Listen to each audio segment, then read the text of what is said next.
que los celos me atormentan. Okay, so the Sony A7iii and the Panasonic GH5, I don't know if this is which one's better or not. They're both really good cameras. 2018 was a very good year for me, and I got to use these cameras a lot in 2018. So I feel pretty confident with not really what I say is the way it is, but it's just my opinion after using both these cameras for quite some time. So that's exactly what I want to do today, just kind of give you guys my opinion, my thoughts on both of these cameras, which one I end up using the most. Just because I use one of them more than the other, it doesn't mean that it's a better camera. It's just sometimes it's just a little more convenient for the type of work that I'm doing. One of the questions I do get asked the most from friends is, which camera do I take out with me the most, or which one do I end up using most of the time?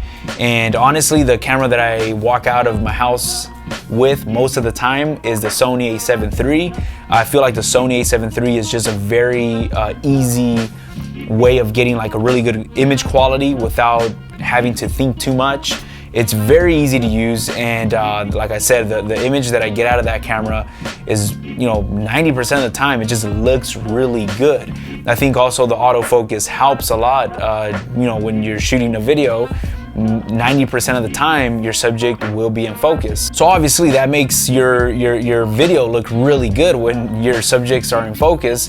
But with that being said, it doesn't mean that the Sony A7iii has a better image quality. If you want to talk about image quality, in my personal opinion, I feel like my GH5 blows out the Sony A7iii out of the water when it comes down to image quality. I don't do like a side-by-side comparison. I just notice it like right away. I feel like the GH5, when it comes down to like detailed and image quality, yeah, it's a lot better than the Sony A7iii, but it also has its limitations. But in order to get this amazing image quality out of the GH5, there's like 3 things you have to be very, very good at. And first of all is your autofocus. You got to make sure you're nailing your your manual focus, because on the GH5, if you're gonna be doing a professional video, I strongly suggest not to use autofocus. You're gonna have to use manual focus. So make sure you're good with manual focusing. And second of all, you gotta make sure you have good lighting. The GH5 is not the best low light camera, so you gotta make sure you have good lighting, or you're in a right place at the right time. So you gotta put a little bit more thought. And then third of all, I would suggest you have sharp lens or fast lenses. So if you got these 3 things on point, then the GH5 is by far like a way better image quality camera. But it does take a little bit more work for you to, get that great image quality. Versus the Sony A7iii, you can just take the Sony A7iii out of the door, and most of the time you can just start recording and you're gonna get good image quality. You could be in the nighttime. I've shot video at night with the Sony A7iii and it just looks amazing. I still get great image quality. So at the end of the day, I don't think, I notice a difference, but I don't think, people, the daily consumer is gonna notice like, oh man, this looks better than that one. I think they won't notice it, but you and I will notice small details like that. Now, if the GH5 has better image quality, I did say in the beginning that the Sony A7iii does come with me most of the time, because yeah, it's just an easy camera to use. So another thing I want to kind of talk about is the GH5 is the camera I got when it barely came out. So it was kind of like my first introduction to having like a professional video camera. And when I got it, I remember a lot of people were saying, it's a micro four thirds sensor, so you're not gonna get a lot of depth of field, or you're not gonna get that bokeh, you're not gonna get that blurry background. So the way I got my GH5, I got the GH5 with the Metabone Speed Booster XL and the Sigma 18 to 35 millimeter lens that goes down to 1.1. And that setup, if you guys can get that setup on the GH5, it's just like, I don't know how to describe how good. Like it's like I'm speechless on how good my image quality comes out using that setup. Yeah, when I have that setup, like any other camera that I try or any other setup that I try, it just does not compare at all. Like that is the go-to setup Like honestly, I don't feel like I need any other lens. Like that, the Sigma 18-35 with the GH5 does everything I needed to do, and it covers most of my focal range. So I was using that lens ever since I got my GH5, and obviously like when I'm down at a 1.1, I get some really good bokeh. I get a lot of depth of field. And after like using that setup for about a year, when I purchased the Sony A7 III, I got the Sony A7 III, and the first lens that I got with it was the Zeiss 55 1.8. So it's a full frame camera with the Zeiss 55 1.8, and I popped it on my Sony A7 III. And when I started shooting video, yeah, I did notice a difference. I did notice a difference on like bokeh. But honestly, my personal opinion, now this is just my personal opinion, some people might disagree, but I felt like the depth of field wasn't that much of a difference. It wasn't like, whoa man, this is a huge difference. I just feel like having the Sigma 18-35 with the speed booster, dropping you down to a 1.1, that gives you almost like a full frame look in terms of like bokeh.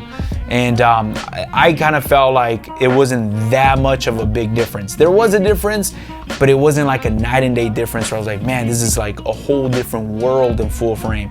The biggest difference I did notice with full frame is obviously like amazing autofocus, amazing in low light. And yeah, also when I take photos, I do notice like the separation, but it's not a huge difference when I'm using the Sigma 18-35. So look guys, I know I did say that the GH5, in my opinion, has better image quality than the Sony A7 III. With that being said, I'm not saying that the GH5 is the best camera or the better cameras. In my personal opinion, it does have better image quality, but it's a much harder camera to use if you guys are just trying to go out with the family, just trying to go out with friends, or just kind of have fun with people. If you're that type of filmmaker, I think the GH5 it is an amazing camera, and I still would recommend it. But if you guys are thinking about the GH5 versus the Sony A7 III, and you guys don't want to worry too much about autofocusing or lighting or being in the perfect time of daylight, like honestly, the Sony A7 III would probably be a better bet, just because, yeah, you still need to worry about lighting. I still recommend you should always have good lighting, but if you're not trying to do all that stuff, the Sony A7 III will give you a better chance to give you a better image quality. Another thing that I do want to mention is if you guys are gonna have a gimbal, like I have my Crane 2 that I use on my GH5, and obviously, like I said, there is no autofocus on my GH5 when I'm using my Sigma 18-35. But what I do is I mount it, I stabilize or balance it out, and once I have it balanced, I have my subject and I focus, and I make sure I'm on focus with my subject, and as soon as we start recording, I just keep the same distance from my subject as we're moving along. So that's how I kind of stay in focus. Yeah, I'm not perfect. I do kind of get out of focus here and there, but when I'm using my focus peaking on the GH5, I kind of just stay in focus, and practice will make you a little better as time goes on. So I still get to use my stabilizer with the GH5, and it still works amazing. I make it work for myself, and I don't have any complaints so far about it. Now with the Sony A7 III, when I put that on the stabilizer, it's butter, like I just I put my 55 f 1.8, and I'm just kind of walking with my subject, and he's always in focus. And to me, that's just very, very convenient, and that makes it a lot easier and a lot more fun to use, because I don't have to think too much about the technical side. I don't have to think about, man, I gotta stay at this distance with him, and I gotta make sure I don't move this way or that way. Like, I can focus a little bit more on creativity when I'm using the Sony A7 III.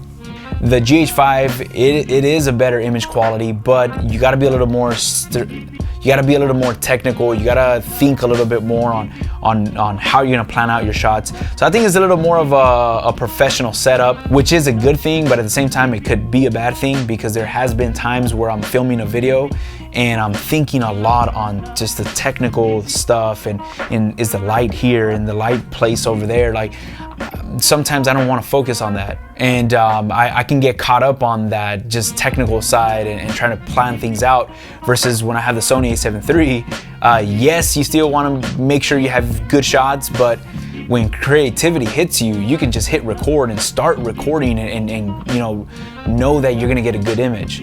So hopefully I'm not rambling too much, and hopefully I'm not talking too much.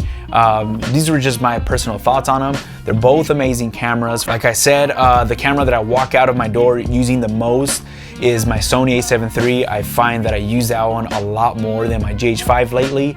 But you know, when I do take out my GH5 and I do shoot video with my GH5 and I come back and import that footage, I'm always like, whoa, like this looks crazy. Like it just looks really, really good. And I love my GH5, and I don't feel like I'll be getting rid of my GH5 anytime soon. If one day I ever do upgrade, or if one day I ever do switch out cameras or sell a camera, I feel like it would be my Sony A7iii.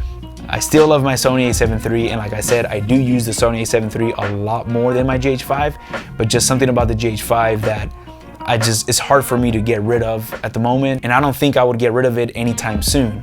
So thank you guys for watching this video. If you guys use both cameras, or you know, if you guys are thinking about getting one or the other, let me know down in the comments what camera you're thinking of getting or which camera you have. Thank you guys so much for watching this video. I appreciate you guys tuning in. I'll catch you guys on the next one.